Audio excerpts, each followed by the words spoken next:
l'épître de Paul aux Éphésiens.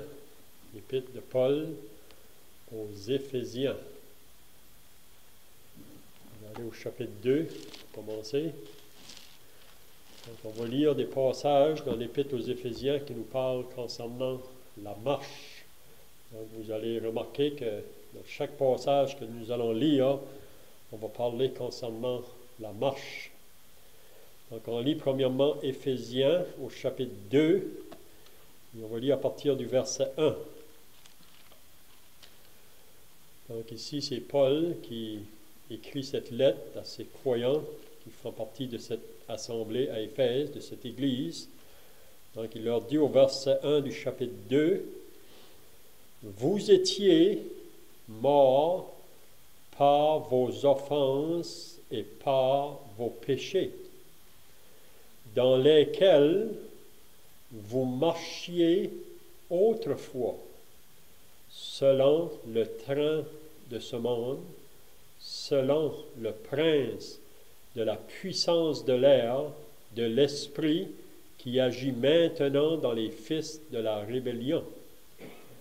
Nous tous aussi, donc Paul en parlant de lui-même, et même les autres apôtres, nous tous aussi nous étions de leur nombre, et nous vivions autrefois selon les convoitises de notre chair, accomplissant les volontés de la chair et de nos pensées, et nous étions par nature des enfants de colère comme les autres. Mais Dieu, qui est riche en miséricorde, à cause du grand amour dont il nous a aimés, nous qui étions morts par nos offenses, nous a rendus à la vie avec Christ. C'est par la grâce que vous êtes sauvés. Maintenant, on va y aller au chapitre 4 de la même épître, au chapitre 4, et le verset 1. Donc ici, Paul dit aux chrétiens à Éphèse, « Je vous exhorte donc, moi, le prisonnier dans le Seigneur, à marcher d'une manière digne de la vocation qui vous a été adressée. » Qu'est-ce que ça comprend, cette marche? Paul nous dit, « En toute humilité et douceur, avec patience, vous supportant les uns les autres avec charité ou avec amour, vous efforçant de conserver l'unité de l'esprit par le lien de la paix. » Donc, Paul ici exhorte maintenant les chrétiens à Éphèse de marcher d'une manière digne de la vocation à laquelle ils ont été appelés. Maintenant, on va aller au verset 17 du même chapitre, le verset 17. En parlant toujours à ces croyants d'Éphèse, puis on croit que c'est pour nous aujourd'hui aussi, qui font partie de l'Église, à la fin de la dispensation de l'Église. Il dit au verset 17, « Voici donc ce que je dis et ce que je déclare dans le Seigneur. C'est que vous ne devez plus marcher comme les païens, qui marchent selon la vanité de leurs pensées. Ils ont l'intelligence obscurcie. Ils sont étrangers à la vie de Dieu, à cause de l'ignorance qui est en eux, à cause de l'endurcissement de leur cœur.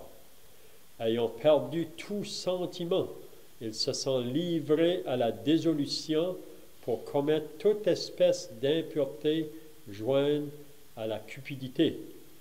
Mais vous, ce n'est pas ainsi que vous avez appris Christ. » Maintenant, on va aller au verset 1 du chapitre 5. Le verset 1 du chapitre 5. Paul dit, « Devenez donc les imitateurs de Dieu comme des enfants bien-aimés, et marchez dans la charité, à l'exemple de Christ qui nous a aimés et qui s'est livré lui-même à Dieu pour nous comme une offrande et un sacrifice de bonne odeur. Que l'impudicité, qu'aucune espèce d'impureté et que la cupidité ne soit pas même nommée parmi vous, ainsi qu'il convient à des saints, qu'on n'entende ni paroles déshonnêtes, ni propos insensés, ni plaisanteries, choses qui sont contraires à la bienséance, qu'on entende plutôt des actions de grâce. Car sachez-le bien, aucun impudique ou impur ou cupide, c'est-à-dire idolâtre, n'a d'héritage dans le royaume de Christ et de Dieu.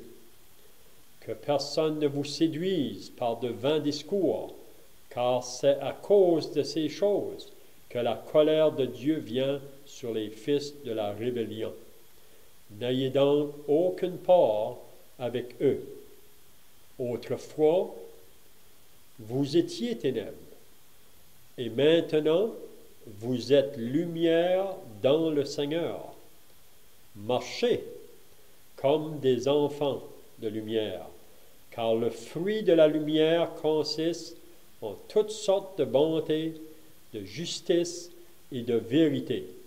Examinez ce qui est agréable au Seigneur, et ne prenez point part aux œuvres infructueuses des ténèbres, mais plutôt condamnez-les, car il est honteux de dire ce qu'ils font en secret. Mais tout ce qui est condamné est manifesté par la lumière, car tout ce qui est manifesté est lumière. C'est pour cela qu'il est dit, « Réveille-toi, toi qui dors, relève-toi d'entre les morts, et Christ t'éclairera. » Donc, c'est tout ce qu'on va lire dans la parole de Dieu, espérant que le Seigneur va bénir sa parole à nos cœurs. Donc, pour le temps qui nous reste, on va toucher un peu concernant la marche. Vous savez que après qu'une personne est née d'en haut, ou née de Dieu, il va y avoir un changement dans la marche. Même Paul nous dit dans la 2e épître aux Corinthiens, « Si quelqu'un est en Christ, il est une nouvelle créature. Les choses anciennes sont passées, toutes choses sont devenues nouvelles, et tout cela vient de Dieu. » Donc, le moment qu'une personne reçoit Christ comme son Sauveur et Seigneur, vous savez, à partir de ce jour-là, il y a un changement de vie qui débute. Puis maintenant, cette personne-là est sous l'enseignement d'un nouveau maître, on peut dire, qui est le Seigneur Jésus-Christ. Vous savez, le mot disciple, ça veut dire que c'est quelqu'un qui se place sous l'enseignement d'un maître dans le but de devenir comme son maître. Donc, c'est vraiment ça, le mot disciple. Donc, qu'est-ce qu'on a lu ce matin? C'est des passages dans cette épître aux Éphésiens que Paul, en parlant à ces chrétiens d'Éphèse, ou à l'église d'Éphèse, parce que vous savez que Paul lui-même, c'est lui que Dieu a utilisé pour aller dans cette ville d'Éphèse. On lit ça dans les Actes au chapitre 19. Puis quand que Paul est allé dans cette ville, après qu'il a prêché le message de l'Évangile, plusieurs personnes se sont converties. Donc des personnes qui ont été nées de nouveau, qui ont été nées de Dieu, puis maintenant qui commencent une vie nouvelle en Christ. Mais Paul, ici, en écrivant sa lettre aux Éphésiens, il veut leur rappeler des choses. Premièrement, il dit, ce qu'on a lu au chapitre 2, là, il leur dit qu'avant leur conversion, il dit, vous étiez morts par vos offenses et par vos péchés, dans lesquels vous marchiez autrefois. Donc, avant le salut, ces personnes-là à qui Paul écrit, ils marchaient autrefois dans leurs péchés, dans leurs offenses, ils étaient morts à Dieu spirituellement. Mais qu'est-ce qui est arrivé? Ces personnes-là ont venu en contact avec le message de l'Évangile. Puis le message de l'Évangile, vous savez, qu'est-ce que ça comprend? C'est premièrement notre état devant Dieu. Vous savez, si vous lisez l'épître de Paul aux Romains, vous allez lire que Paul, surtout dans les 3 premiers chapitres de l'épître aux Romains, il veut révéler la condition de l'homme devant Dieu, que tous ont péché et sont privés de la gloire de Dieu. Mais après que Paul amène le sujet de la condamnation, là, il nous révèle le sujet de la justification. Comment qu'un homme pécheur peut être rendu juste devant Dieu. Puis là, il nous révèle concernant le sacrifice de Christ, et que c'est par le seul moyen de ce sacrifice-là qu'on peut avoir nos péchés de pardonnés, puis qu'on peut avoir maintenant une vie avec Dieu, pour marcher avec Dieu. Mais ici, les croyants à Éphèse, Paul dit qu'autrefois, avant le salut, vous étiez morts par vos offenses, par vos péchés. Vous marchiez selon le train de ce monde, selon le prince de la puissance de l'air qui agit maintenant dans les fils de la rébellion. Vous savez qu'on vit dans un monde aujourd'hui qui est sous la puissance du mal. C'est ça que Jean nous dit dans son épître. Il dit que le monde marche sous la puissance du malin présentement. Puis avant le salut, chacun de nous, avant d'être converti, on marchait sous cette puissance-là qui nous conduisait. Mais là, Paul dit, il s'est arrivé quelque chose à ces croyants-là. C'est que la miséricorde de Dieu s'est faite connaître à eux autres, son amour, puis Dieu les a rendus vivants par Christ. C'est le moment qu'ils ont reçu Christ comme leur sauveur. Maintenant, ils sont dans une vie nouvelle.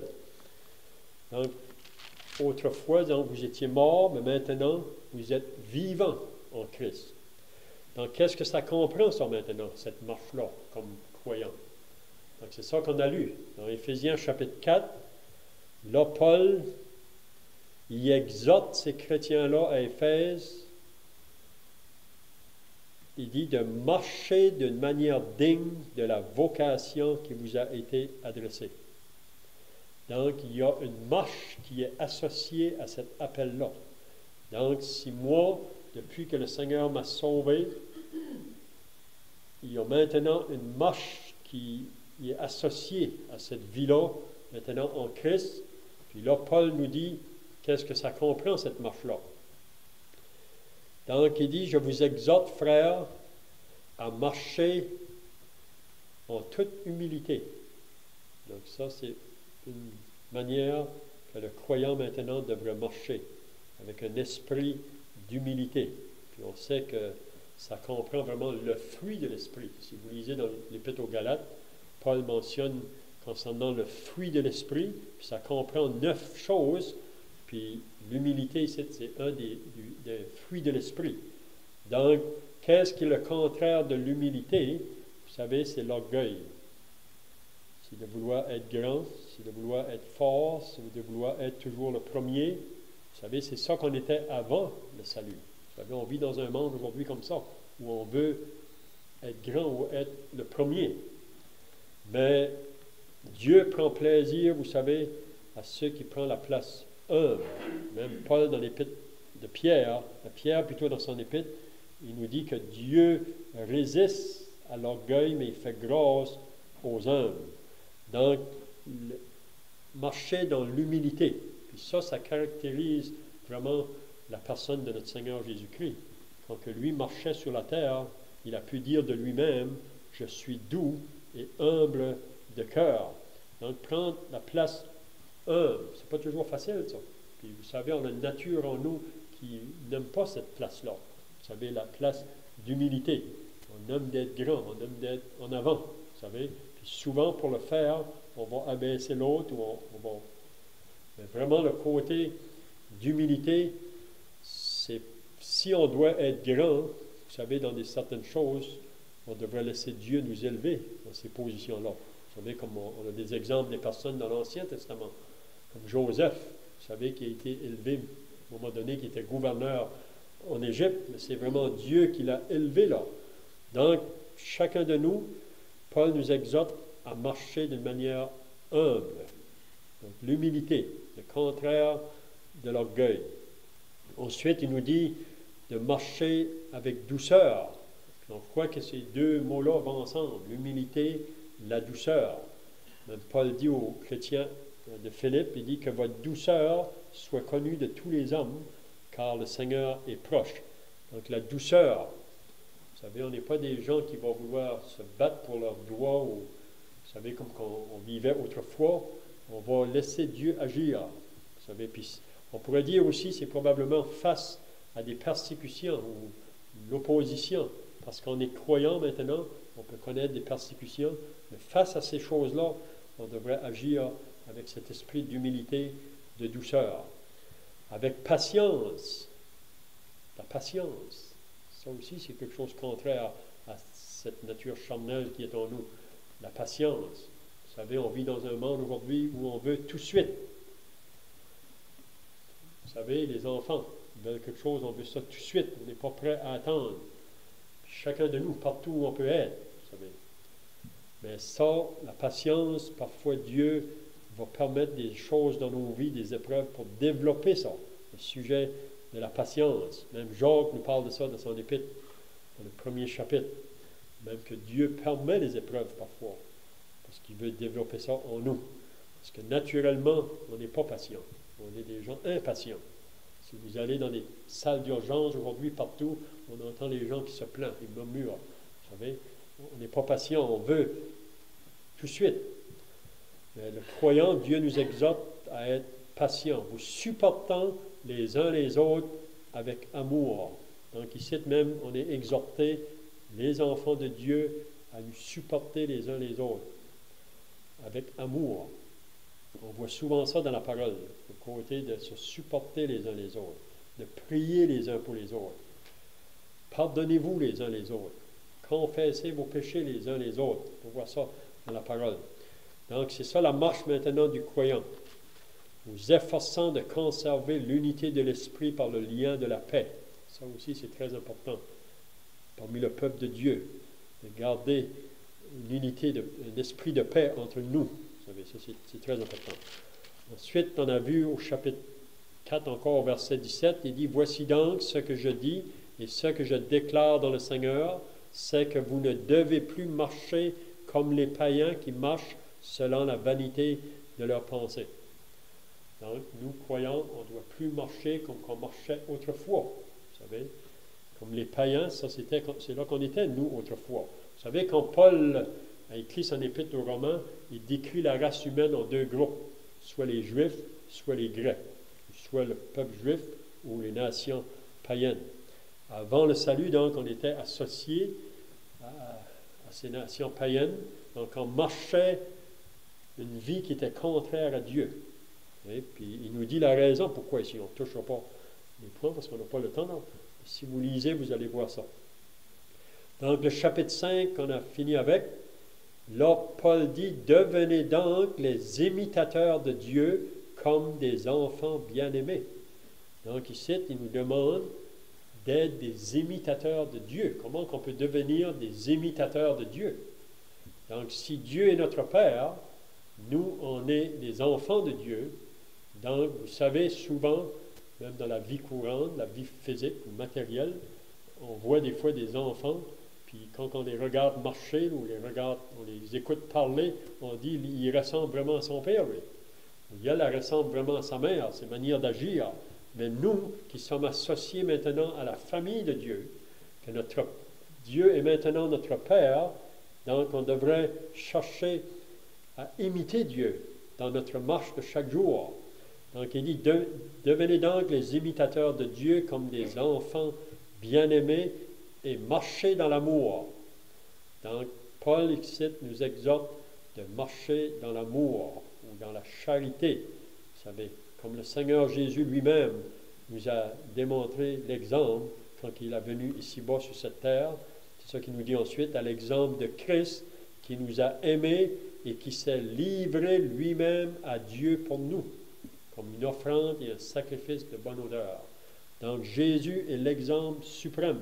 Si on le regarde dans sa marche, à travers les évangiles, là, on peut voir celui qui marchait toujours pour le bien des autres. Vous savez, on voit ça tout le long dans les évangiles, puis on sait que même après avoir fait tant de bien à ceux qui venaient en contact avec lui, soit les foules ou les individus, on sait qu'à la fin, les gens sont tournés contre lui. Vous savez, il a reçu de la haine de la part des gens autour de lui. Donc on termine maintenant au verset 3, là, il dit que l'impudicité, donc ça c'était des péchés qui étaient associés à nous dans notre vie passée. Donc il dit qu'on devrait maintenant laisser ces choses-là. Et on devrait se dépouiller de ces choses-là. Paul nous enseigne ça aussi dans l'Épître aux Colossiens, que l'impudicité, qu'aucune espèce d'impureté, et que la cupidité ne soit pas même nommée parmi vous, ainsi qu'il convient à des saints. Donc, une vie vraiment contraire de ce qu'on marchait autrefois. C'est ce que Paul veut nous faire comprendre. Puis même, il dit au verset 8, on va terminer là, « Autrefois, vous étiez ténèbres. » Donc, avant le salut, on était associés aux ténèbres. On était des enfants des ténèbres. Mais maintenant, il dit, vous êtes lumière dans le Seigneur. Marchez comme des enfants de lumière.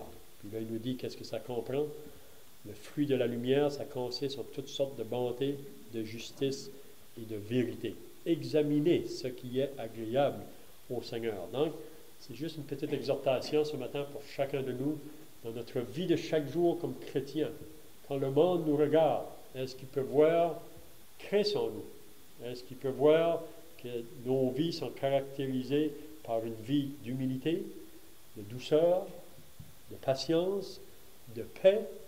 Vous savez, on vit dans un monde qui est tellement confus, tellement bouleversé dans tous ces aspects, mais que le monde pourrait voir en nous, les croyants, une vie qui est associée à une vie de paix, si on veut dire, puis que cela pourrait les attirer à chercher ce que nous possédons aujourd'hui, nous comme chrétiens. Donc, on va terminer par la prière. Notre Dieu et notre Père, nous voulons maintenant nous approcher devant ta sainte présence.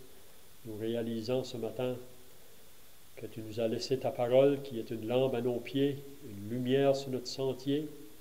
Même ta parole est comparée à un feu dévorant. Elle est même comparée à un marteau qui brise le roc. Elle est comparée à une épée à deux tranchants, à un miroir. Donc on veut te prier que tu nous aides à pouvoir l'écouter, la méditer, la comprendre et aussi de vouloir l'obéir, la mettre en pratique dans nos vies.